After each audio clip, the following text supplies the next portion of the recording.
Bonjour Samba la famille. Pour cette dernière capsule de l'année 2023, j'ai voulu vous parler de la fête Kwanzaa car nous sommes en pleine période. Célébrée par 2 millions de personnes chaque année, Kwanzaa est devenue une fête panafricaine. C'est une fête culturelle afro-américaine qui célèbre les traditions africaines, les valeurs familiales et communautaires pendant une semaine du 26 décembre au 1er janvier. Mais d'où nous vient cette fête de Kwanzaa? Je vous propose de tout vous expliquer suivant ce plan.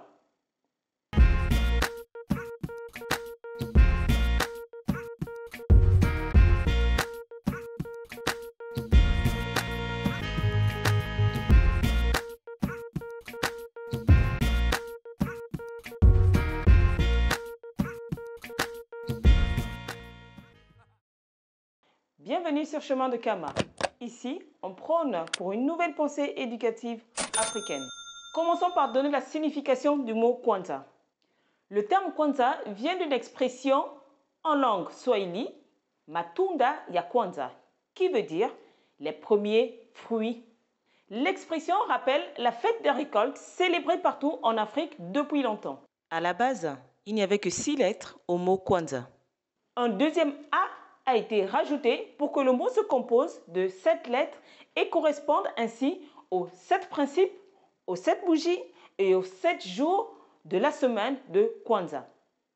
Les origines de Kwanzaa sur le continent africain tirent ses racines des célébrations des fêtes des récoltes qui se pratiquaient par toutes les communautés.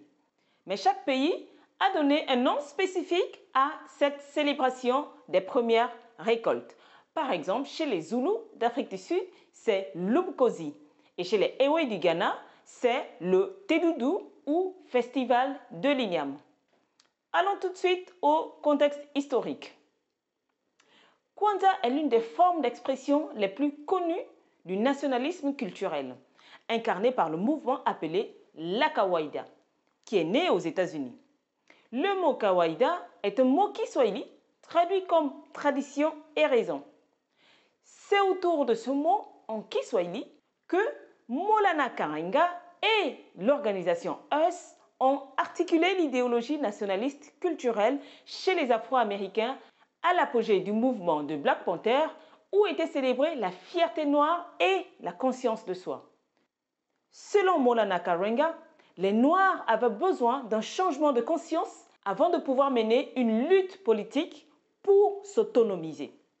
Car pour Maulana, le succès de la lutte de libération des Noirs dépendait de leur capacité à mener une révolution culturelle avant que la lutte armée et l'insurrection politique ne se produisent.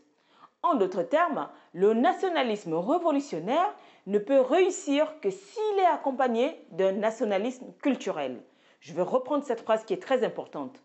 Le nationalisme révolutionnaire ne peut réussir que s'il est accompagné d'un nationalisme culturel.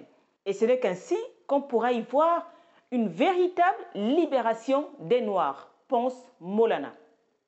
Et donc, Maulana Karenga insistait sur le fait qu'un système de valeurs africaines basé sur les Nguzo Saba, qui veut dire en swahili 7 principes, servirait de catalyseur pour motiver, intensifier et soutenir la lutte des Noirs contre le racisme. Le système de valeurs représenté dans Kwanzaa et sur lesquels reposait la Kawaïda fournirait la base d'une nouvelle culture afro-américaine définie en termes d'histoire, d'organisation sociale, d'économie et politique et de production créative. C'est ainsi que la fête Kwanzaa a été établie par Maulana Karenga afin de donner aux Afro-Américains une occasion solennelle de renouer avec la culture et le patrimoine africain. Voyons tout de suite la naissance de Kwanzaa. Du coup, Kwanzaa a été créé en 1966 par le docteur Maulana Karenga. Il est écrivain, historien, activiste afro-américain, militant des droits civiques et du panafricanisme. Maulana Karenga est né Ronald McKinley. Il a étudié à l'Université de Californie à Los Angeles. Et en tant qu'étudiant, Il a acquis un leadership avec son organisation US dans la communauté noire pendant les émeutes raciales du quartier Watts à Los Angeles en 1966. Kwanzaa est donc créé par Maulana Karenga pour célébrer la culture afro-américaine et réaffirmer la fierté d'être noir en se rattachant à la culture africaine. Dr Maulana tenait à mettre en avant l'histoire et la culture africaine.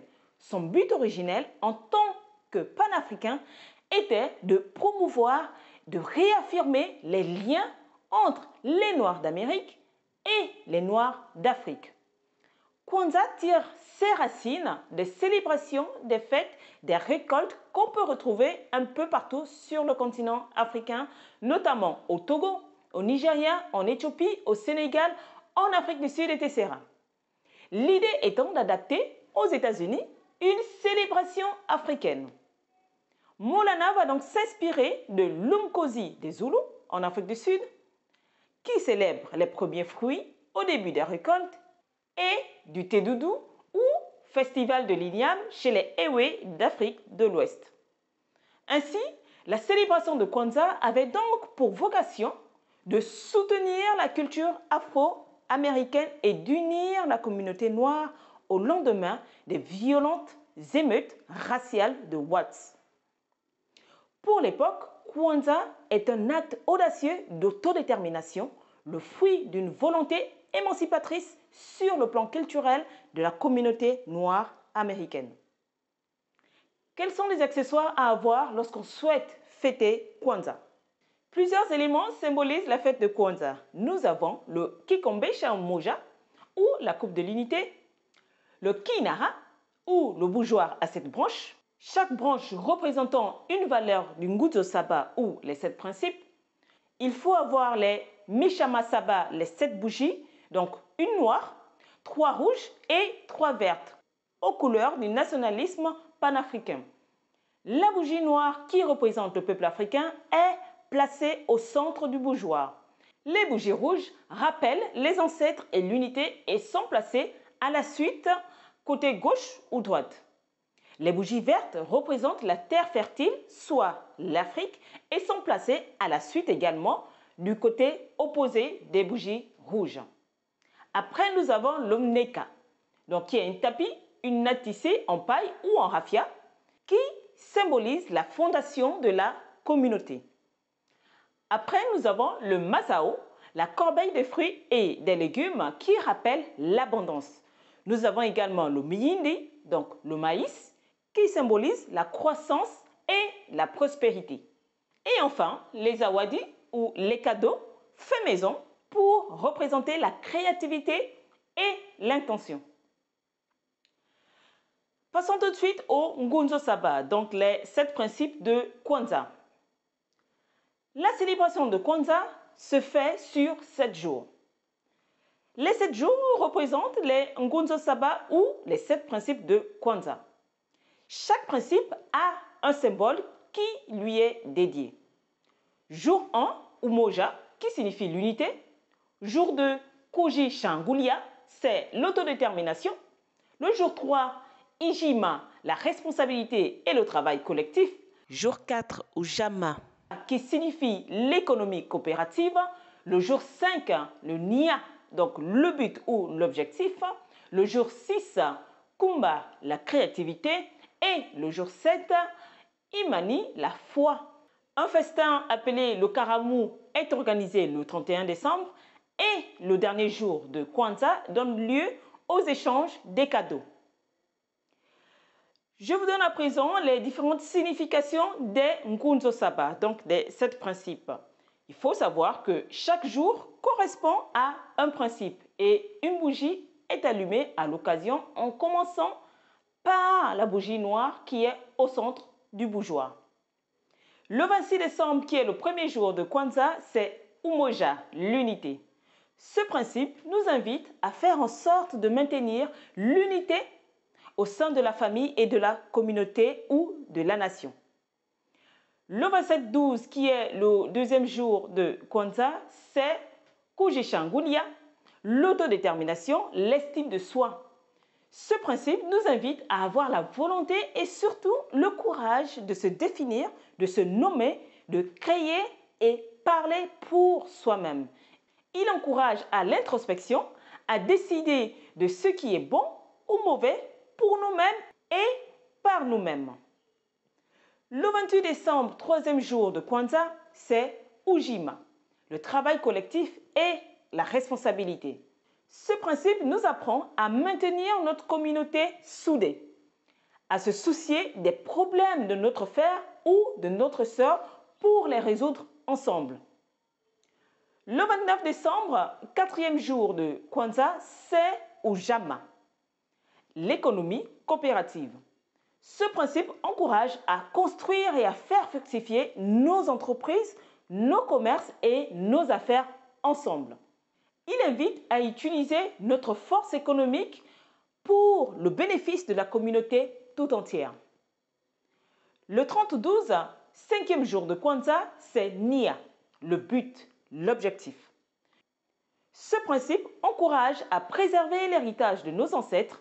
Le but nous appelle tous à découvrir notre mission dans la vie et comment cette mission sera profitable à toute la communauté.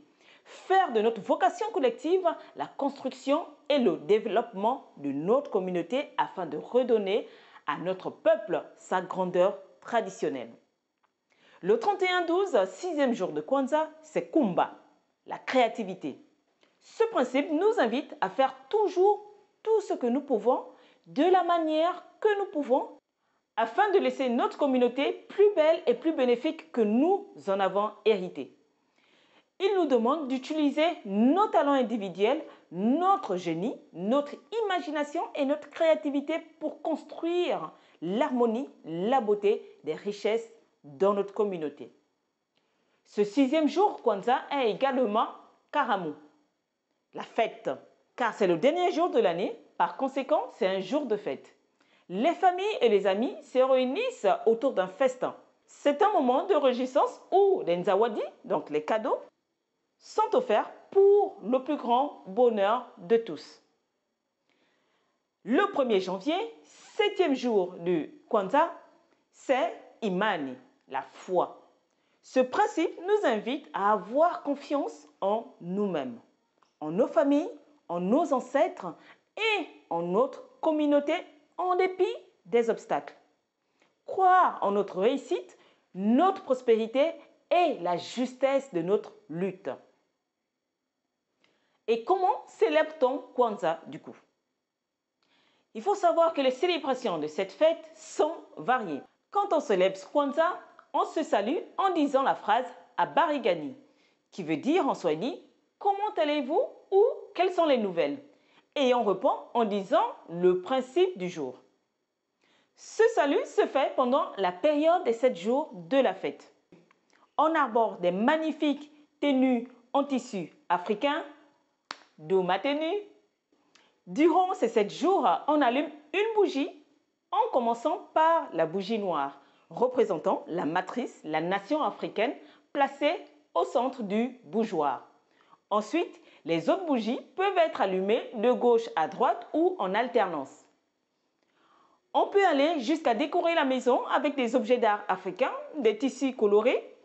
Pendant le repas, donc le karamu, après avoir dit Arambe, donc rassemblons-nous, les célébrants boivent à tour de rôle dans le kikombe, donc la coupe de l'unité.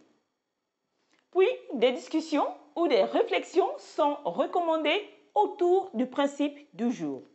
On fait largement participer les enfants tout en prévoyant un hommage aux ancêtres divins. On offre des cadeaux à vocation éducative ou artistique au cours de la semaine de Kwanzaa. On écoute de la musique, on danse, on lit des contes, des histoires des ancêtres.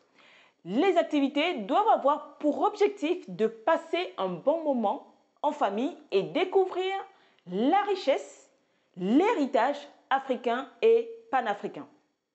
Vous avez maintenant tous les éléments pour pouvoir fêter Kwanzaa.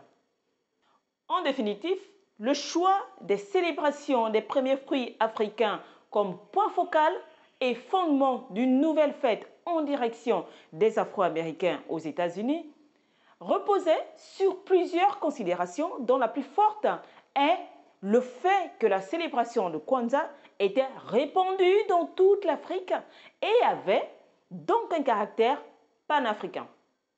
Cette fête honore l'héritage culturel de la communauté afro-américaine, l'invitant à renouer avec ses racines africaines.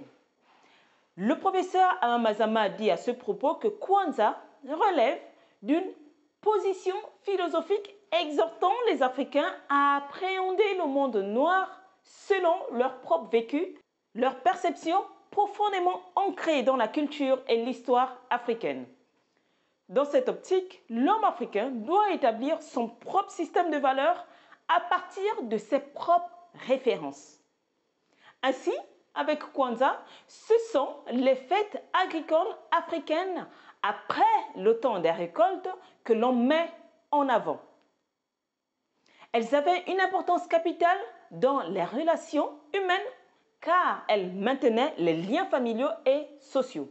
Fondée il y a un peu plus de 50 ans, la première célébration de Kwanzaa a eu lieu en 1966 au cours d'une décennie déterminante dans la lutte pour les droits civiques aux États-Unis.